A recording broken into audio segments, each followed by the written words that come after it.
So the move that I see all too often is swing the club back. It looks pretty good, the system's loaded up, but then as they decide to change directions, this powers the system, and we get something along those lines. I feel like there's a button on the ground. It's like I gotta answer something. It's like, wait.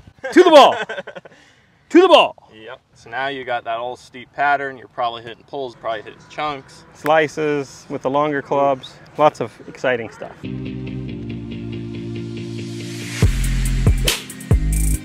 Henry Fall and Milo Lines. We're back out at beautiful Superstition Mountain. Today we're going to be talking about this little trick to help you in your downswing. So many of you are getting so over the top and steep because of sort of this right arm and shoulder move you have in transition. You've probably heard the saying before, in transition you want to feel like you're losing an arm wrestling match. So if Milo and I were here doing an arm wrestle, okay, I would want him to feel like he's losing it in transition. But is that really what's going on? It looks like that's putting a lot of strain on your shoulder and arm too.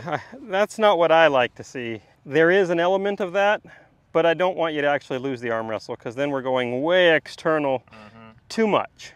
Now you can get sort of dumped under, tilty. Yeah, that tends to work up the chain, and it doesn't feel good to me. It's like, hurts. Okay, so let's go back to this. Now we definitely don't want you to win this arm wrestle. I don't want to go that way. That's what we demonstrated first. Now you got that over the top pattern.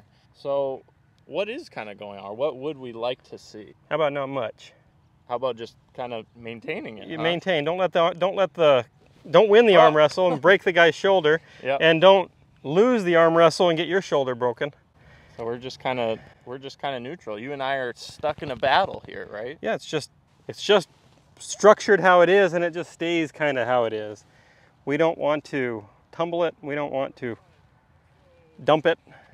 You know, what maybe is happening is the club is actually losing the arm wrestle just a little bit and going this way, but if you watch my actual forearm, it's not changing directions too much. And if I recall from our previous conversations, if you go up again to that position, like just in transition, I guess P5 or so, in transition, with this club kicking back, with that little bit of that doorknob move we've talked about, wrist extension, this forearm supination, the trail arm, that kind of gets the elbow where it needs to be anyways. It's kind of, it almost works just a little bit more in front. And that's, if you want to call that losing the battle, fine, but you're barely losing the battle. Yeah.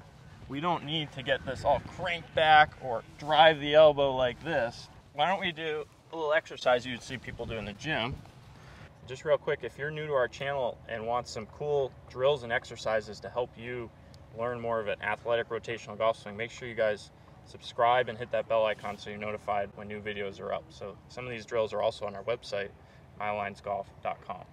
So just some, what are these? These are rotator cuff exercises. So this is some external rotation. Yeah. And then if the band was on the other side here, this would be internal rotations. So we definitely rather feel this first one, I would say, but that would be more in the backswing. Yeah, when we're loading up, we're getting this loaded like this, and then we're just kind of keeping it loaded. We're not unloading it and slamming it into the ground.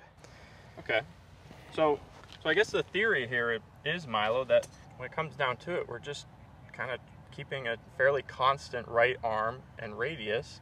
There's going to be some fold, but it's more or less kind of working with us. We don't need to add in some of these crazy patterns with our arm. No, we can load it and we can let it unload because of physics. We don't have to try to unload it. We don't have to try to hold it back or make it go back more. We don't have to try to straighten it out too fast, generally. Some people, maybe we need to get them to straighten it. You know, those are things that are individual. But in general, I like the arm to be transported, not the thing that makes the club move. And we see that other one sometimes that you just demonstrated, where they get almost external in their backswing, and then it gets super laid off, and then you almost have to go. Well, there's only one way to go. And then, if anything, what we talk about in transition is sort of the right wrist extension. So that's that doorknob feel, and then when that... There is a little bit of supination in transition, and most of that is because of momentum. You got a golf club that weighs something. the body's mass changes directions. Yeah. So as you kind of pivot into that lead arm, and yeah, so all those things kind of line up, and the torques that are put on the club make it do that. And then later in the golf swing, naturally the club is going to go this way. Yep. So your arm is going to go from supinated toward pronation. Yep.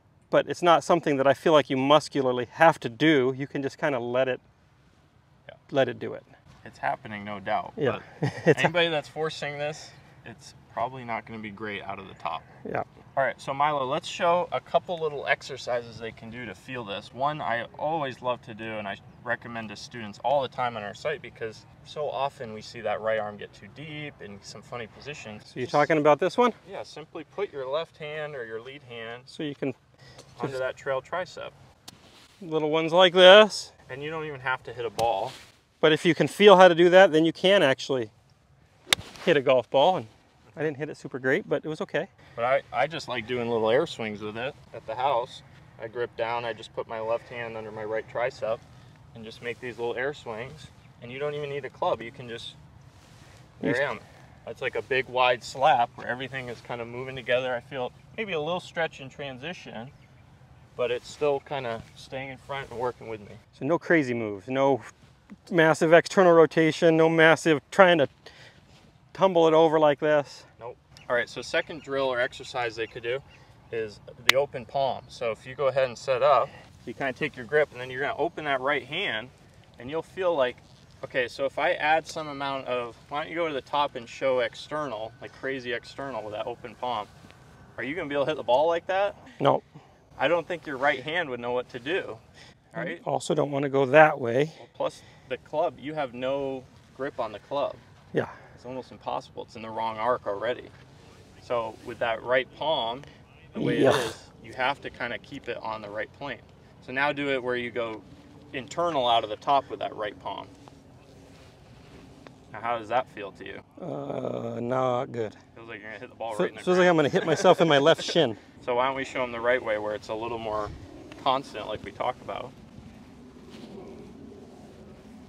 There you go. And you get that that right hand moving the way we talked about. And you can let it go on the front side.